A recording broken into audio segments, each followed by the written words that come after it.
Hello and welcome. This is Marcela and I am going to be showing you today how I take this painting from the blank canvas to almost the finish line.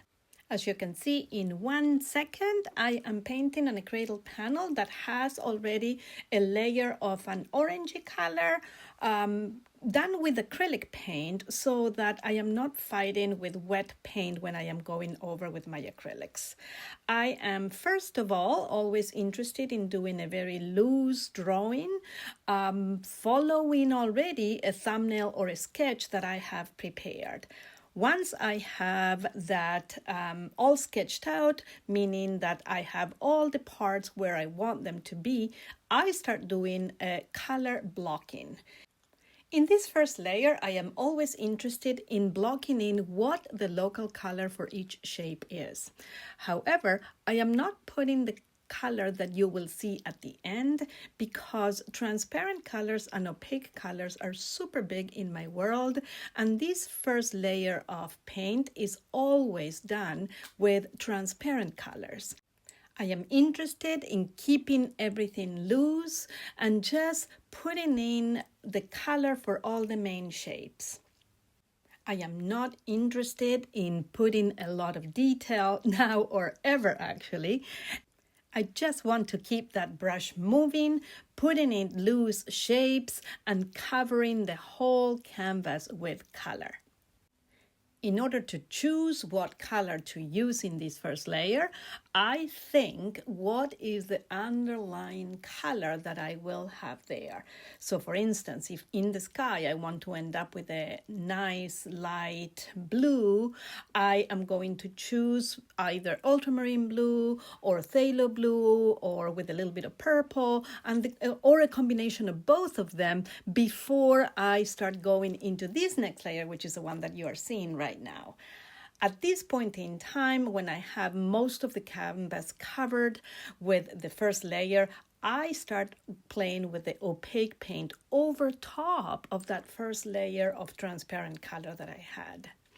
At this point in time, I start thinking about value, which means how dark or how light things are, and I just continue to develop the painting by applying paint over top of that first layer. Now, because I'm painting with oils, the trick is going to be to not rub the brush and rub the paint super hard on the canvas because I don't want to end up with a whole bunch of mud, which is usually one of the biggest mistakes that I see people when they start painting with oils, right? They end up rubbing the paint too much and over-mixing the paint, so then it loses all the vibrancy and it goes super dull.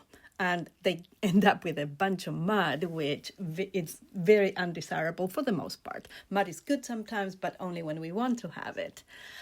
I continue to develop the painting by adding lights and adding darks, which is actually what we do when we paint, right? We just are constantly problem solving by going between adding lights and adding darks and just pushing and pulling all the time. The colors that I am picking now for this second layer will build upon the colors that I have already chosen for the first layer. I mix my colors not only on the palette but also on the canvas by just layering very softly, very gently the brush over top of the paint that was underneath. At this point, sometimes I let the painting rest for a little bit, maybe while I go having lunch, and then I just come back and I keep going over that first layer with more paint, adjusting lights, adjusting values, adjusting color. And I don't necessarily want to have all the color the same. I like looseness and spontaneity in a painting, so having these colors mixed on the canvas is really important to me. Another thing that I love playing with in my painting is negative painting, and that is what I'm doing right now in the painting, when instead of painting a shape, I paint around the shape to make it show up. In this way, I am able to create and recreate shapes that didn't exist there before. Because I'm painting with oils, everything can still change. Paint is wet and I am able to lift if I want to and change shapes around, move things because there's still time to do this. If I was painting with acrylics, I would just be painting over instead of removing the paint altogether. In this video, you can see how I take the painting almost to the finish line, because after this first, second, and third layer, I will let the painting rest, I will look at it, and I will examine what it is that I like, what it is that I still want to change, and I will come back with very decisive marks to make the changes that I need. For instance, I know that I did not keep that bunch of grasses there in the final painting, as you will see at the very end. I decided to let go of it because I was not liking what I had.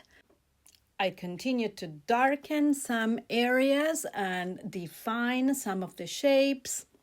I love using square brushes because I can use all different sides of the brush. I can use the tip, I can make lines, I can have many different marks just with one single brush. I hope you have enjoyed seeing the process and hearing a little bit of the thoughts behind it, and just let me know if you have any questions. Thank you so much for watching.